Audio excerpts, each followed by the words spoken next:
नदी में बहुत जोरदार बारिश पड़ी, बहुत तगड़ी बारिश पड़ी। दुकानों में पानी भरा बहुत जबरदस्त। दुकानों का सामान बहने लगा।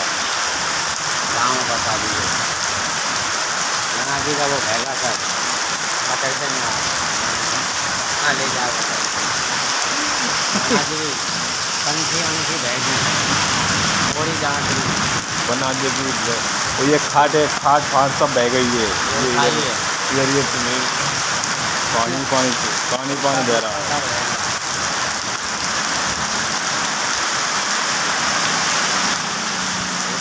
ये मोटरसाइकिल वाले जा रहे हैं बारिश में ही। हाँ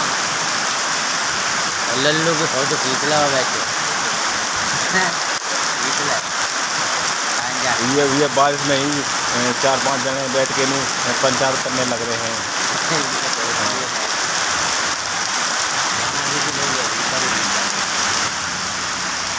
और पना जी बारिश के कारण ही भीतर दुकान में काम कर रहे हैं आराम से। पानी पड़ रहा है जोरदार।